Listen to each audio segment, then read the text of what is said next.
شروع اللہ کا نام لے کر جو بڑا مہربان نہایت رحم والا ہے۔ یاسین، حکمت بھرے قرآن کی قسم، تم یقیناً پیغمبروں میں سے ہو، بالکل سیدھے راستے پر۔ یہ قرآن اس ذات کی طرف سے اتارا جا رہا ہے جس کا اقتدار بھی کامل ہے، جس کی رحمت بھی کامل، تاکہ تم ان لوگوں کو خبردار کرو جن کے باپ داداؤں کو پہلے خبردار نہیں کیا گیا تھا،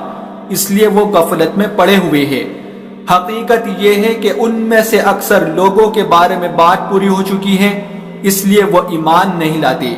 ہم نے ان کے گلوں میں توق ڈال رکھے ہیں جو ٹھوڑیوں تک پہنچے ہوئے ہیں، اور اس وجہ سے ان کے سر اوپر کو اٹھیرے گئے ہیں، اور ہم نے ایک آڑ ان کے آگے کھڑی کر دی ہے اور ایک آڑ ان کے پیچھے کھڑی کر دی ہے، اور اس طرح انہیں ہر طرف سے ڈھانک لیا ہے، جس کے نتیجے میں انہیں کچھ سجائے نہیں دیتا، اور ان کے لیے دونوں باتیں برابر ہیں، چاہے تم انہیں خبردار کرو یا خبردار نہ کرو، وہ ایمان نہیں لائے گے۔ تم تو صرف ایسے شخص کو خبردار کر سکتے ہو جو نصیحت پر چلے اور خدا رحمان کو دیکھے بغیر اس سے ڈرے۔ چنانچہ ایسے شخص کو تم مغفرت اور باعزت اجر کی خوشخبری سنا دو۔ یقیناً ہم ہی مردوں کو زندہ کریں گے، اور جو کچھ عمل انہوں نے آگے بھیجے ہیں ہم ان کو بھی لکھتے جاتے ہیں، اور ان کے کاموں کے جو اثرات ہیں ان کو بھی، اور ہم نے ایک واضح کتاب میں ہر چیز کا پورا احاطہ کر رکھا ہے۔ اور اے پیغمبر، تم ان کے سامنے ایک بستی والوں کی مثال پیش کرو جب ان کے پاس رسول آئے تھے۔ جب ہم نے ان کے پاس شروع میں 2 رسول بھیجے تو انہوں نے دونوں کو جھٹلا دیا، پھر ہم نے تیسرے کے ذریعے ان کی تائید کی، اور ان سب نے کہا کہ یقین جانو ہمیں تمہارے پاس رسول بنا کر بھیجا گیا ہے۔ انہوں نے کہا تمہاری حقیقت اس کے سوا کچھ بھی نہیں کہ تم ہم جیسے ہی آدمی ہو، اور خدا رحمان نے کوئی چیز نازل نہیں کی ہے اور تم سراسر جھوٹ بول رہے ہو۔ ان رسولوں نے کہا ہمارا پروردگار خوب جانتا ہے کہ ہمیں واقعی تمہارے پاس رسول بنا کر بھیجا گیا ہے، اور ہماری ذمہ داری اس سے زیادہ نہیں ہے کہ صاف صاف پیغام پہنچا دے۔ بستی والوں نے کہا ہم نے تو تمہارے اندر نحوست محسوس کی ہے، یقین جانو اگر تم باز نہ آئے تو ہم تم پر پتھر برسائیں گے، اور ہمارے ہاتھوں تمہیں بڑی دردناک سزا ملے گی۔ رسولوں نے کہا تمہاری نحوست خود تمہارے ساتھ لگی ہوئی ہے، کیا یہ باتیں اس لیے کر رہے ہو کہ تمہیں نصیحت کی بات پہنچائی گئی ہے؟ اصل بات یہ ہے کہ تم خود حد سے گزرے ہوئے لوگ ہو۔ اور شہر کے پلے علاقے سے ایک شخص دوڑتا ہوا آیا، اس نے کہا اے میری قوم کے لوگوں، ان رسولوں کا کہنا مان لو، ان لوگوں کا کہنا مان لو جو تم سے کوئی اجرت نہیں مانگ رہے اور وہ صحیح راستے پر ہے، اور بھلا میں اس ذات کی عبادت کیوں نہ کروں جس نے مجھے پیدا کیا ہے، اور اسی کی طرف تم سب کو واپس بھیجا جائے گا۔ بھلا کیا اسے چھوڑ کر میں ایسوں کو معبود مانوں کہ اگر خدا رحمان مجھے کوئی نقصان پہنچانے کا ارادہ کر لے تو ان کے سفارش میرے کسی کام نہ آئے اور نہ وہ مجھے جھٹلا سکے۔ اگر میں ایسا کروں گا تو یقیناً میں کھلی گمراہی میں مبتلا ہو جاؤں گا۔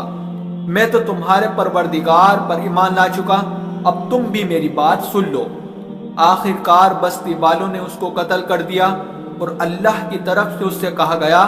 کہ جنت میں داخل ہو جاؤ۔ اس نے جنت کی نعمتیں دیکھ کر کہا کہ کاش میری قوم کو معلوم ہو جائے کہ اللہ نے کس طرح میری بخشش کی ہے اور مجھے باعزت لوگوں میں شامل کیا ہے۔ اور اس شخص کے بعد ہم نے اس کی قوم پر آسمان سے کوئی لشکر نہیں اتارا، اور نہ ہمیں اتارنے کی ضرورت تھی، وہ تو بس ایک ہی چنگھاڑ تھی جس سے وہ ایک دم بجھ کر رہ گئے۔ افسوس ہے ایسے بندوں کے حال پر، ان کے پاس کوئی رسول ایسا نہیں آیا جس کا وہ مذاق نہ اڑاتے رہے ہو۔ کیا انہوں نے نہیں دیکھا کہ ان سے پہلے ہم کتنی قوموں کو اس طرح ہلاک کر چکے ہیں کہ وہ ان کے پاس لوٹ کر نہیں آتے، اور یہ جتنے لوگ ہیں ان سبھی کو اکٹھا کر کے ہمارے سامنے حاضر کیا جائے گا، اور ان کے لیے ایک نشانی وہ زمین ہے جو مردہ پڑی ہوئی تھی، ہم نے اسے زندگی عطا کی اور اس نے غلہ نکالا جس کی خوراک یہ کھاتے ہیں، اور ہم نے اس زمین میں کھجوروں اور انگوروں کے باغ پیدا کیے، اور انتظام ایسا کیا کہ اس میں سے پانی کے چشمے پھوٹ نکلے تاکہ یہ اس کی پیداوار میں سے کھائے، حالانکہ اس کو ان کے ہاتھوں نے نہیں بنایا تھا۔ کیا پھر بھی یہ شکر نہیں کرے گے؟ پاک ہے وہ ذات جس نے ہر چیز کے جوڑے جوڑے پیدا کیے، اس پیداوار کے بھی جو زمین اگاتی ہے اور خود انسانوں کے بھی اور ان چیزوں کی بھی جنہیں یہ لوگ ابھی جانتے تک نہیں ہیں، اور ان کے لیے ایک اور نشانی رات ہے، ہم اس پر سے دن کا چھلکا اتار لیتے ہیں تو وہ یکایک اندھیرے میں رہ جاتے ہیں اور سورج اپنے ٹھکانے کی طرف چلا جا رہا ہے۔ یہ سب اس ذات کے مقرر کیا ہوا نظام ہے جس کا اقتدار بھی کامل ہے، جس کا علم بھی کامل، اور چاند ہے کہ ہم نے اس کی منزل ناپ تول کر مقرر کر دی ہے، یہاں تک کہ وہ جب ان منزلوں کے دورے سے لوٹ کر آتا ہے تو کھجور کی پرانی ٹہنی کی طرح پتلا ہو کر رہ جاتا ہے۔ نہ تو سورج کی یہ مجال ہے کہ وہ چاند کو جا پکڑے اور نہ رات دن سے آگے نکل سکتی ہے، اور یہ سب اپنے اپنے مدار میں تیر رہے ہیں۔ اور ان کے لیے ایک اور نشانی یہ ہے کہ ہم نے ان کی اولاد کو بھری ہوئی کشتی میں سوار کیا، اور ہم نے ان کے لیے اسی جیسی اور چیزیں بھی پیدا کی جن پر یہ سواری کرتے ہیں، اور اگر ہم چاہیں تو انہیں غرق کر ڈالے، جس کے بعد نہ تو کوئی ان کی فریاد کو پہنچے اور نہ ان کی جان بچائی جا سکے۔ لیکن یہ سب ہماری طرف سے ایک رحمت ہے اور ایک معین وقت تک زندگی کا مزہ اٹھانے کا موقع ہے جو انہیں دیا جا رہا ہے۔ اور جب ان سے کہا جاتا ہے کہ بچو اس عذاب سے جو تمہارے سامنے ہے اور جو تمہارے مرنے کے بعد آئے گا تاکہ تم پر رحم کیا جائے، تو وہ ذرا کان نہیں دھرتے، اور ان کے پروردگار کی نشانیوں میں سے کوئی نشانی ایسی نہیں آتی جس سے وہ منہ نہ موڑ لیتے ہو۔ اور جب ان سے کہا جاتا ہے کہ اللہ نے تمہیں جو رزق دیا ہے اس میں سے غریبوں پر بھی خرچ کرو،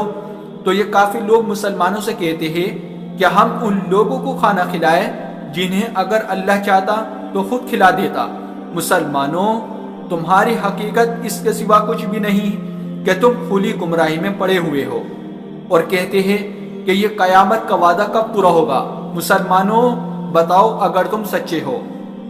دراصل یہ لوگ بس ایک چنگھاڑ کا انتظار کر رہے ہیں جو ان کی حجت بازی کے عین درمیان انہیں آ پکڑے گی، پھر نہ یہ کوئی وصیت کر سکے گے اور نہ اپنے گھر والوں کے پاس لوٹ کر جا سکے گی، اور سور پھونکا جائے گا تو یکایک یہ اپنی قبروں سے نکل کر اپنے پروردگار کی طرف تیزی سے روانہ ہو جائے گی۔ کہیں گے کہ ہائے ہماری کمبختی، ہمیں کس نے ہمارے مرکز سے اٹھا کھڑا کیا ہے؟ جواب ملے گا کہ یہ وہی چیز ہے جس کا خدا رحمان نے وعدہ کیا تھا اور پیغمبروں نے سچی بات کہی تھی، اور کچھ نہیں، بس ایک زور کی آواز ہوگی جس کے بعد یہ سب کے سب ہمارے سامنے حاضر کر دی جائے گی۔ چنانچہ اس دن کسی شخص پر کوئی ظلم نہیں ہوگا اور تمہیں کسی اور چیز کا نہیں بلکہ انہی کاموں کا بدلہ ملے گا جو تم کیا کرتے تھے۔ جنت والے لوگ اس دن یقیناً اپنے مشغلے میں مگن ہوگے، اور وہ ان کی بیویاں گھنے سایوں میں آرام دانشتوں پر ٹیک لگائے ہوئے ہوگے۔ وہاں ان کے لیے میوے ہوگے اور انہیں ہر وہ چیز ملے گی جو وہ منگوائے گے۔ رحمت والے پروردگار کی طرف سے انہیں سلام کہا جائے گا، اور کافروں سے کہا جائے گا کہ اے مجرموں، آج تم مومنوں سے الگ ہو جاؤ۔ اے آدم کے بیٹو، کیا میں نے تمہیں یہ تاکید نہیں کر دی تھی کہ تم شیطان کی عبادت نہ کرنا، وہ تمہارا خلا دشمن ہے، اور یہ کہ تم میری عبادت کرنا، یہی سیدھا راستہ ہے۔ اور حقیقت یہ ہے کہ شیطان نے تم میں سے ایک بڑی خلقت کو گمراہ کر ڈالا، تو کیا تم سمجھتے نہیں تھے؟ یہ ہے وہ جہنم جس سے تمہیں ڈرایا جاتا تھا، آج اس میں داخل ہو جاؤ کیونکہ تم کفر کیا کرتے تھے۔ آج کے دن ہم ان کے منہ پر مہر لگا دیں گے اور ان کے ہاتھ ہم سے بات کریں گے اور ان کے پاؤں گواہی دیں گے کہ وہ کیا کمائی کیا کرتے تھے۔ اور اگر ہم چاہیں تو یہی دنیا میں ان کی آنکھیں مل یا میٹ کر دے، پھر یہ راستے کی تلاش میں بھاگے پھرے، لیکن اور اگر ہم چاہیں تو ان کی اپنی جگہ پر بیٹھے بیٹھے ان کی صورت اس طرح مسخ کر دے کہ یہ نہ آگے بڑھ سکے اور نہ پیچھے لوٹ سکے۔ اور ہم جس شخص کو لمبی عمر دیتے ہیں اسے تخلیقی اعتبار سے الٹ ہی دیتے ہیں، کیا پھر بھی انہیں عقل نہیں آتی؟ اور ہم نے اپنے ان پیغمبروں کو نہ شاعری سکھائی ہے اور نہ وہ ان کی شایان شان ہیں۔ یہ تو بس ایک نصیحت کی بات ہے اور ایسا قرآن جو حقیقت کو کھول کھول کر بیان کرتا ہے تاکہ ہر اس شخص کو خبردار کرے جو زندہ ہو، اور تاکہ کفر کرنے والوں پر حجت پوری ہو جائے۔ اور کیا انہوں نے یہ نہیں دیکھا کہ ہم نے اپنے ہاتھوں کی بنائی ہوئی چیزوں میں سے ان کے لیے موشی پیدا کیے،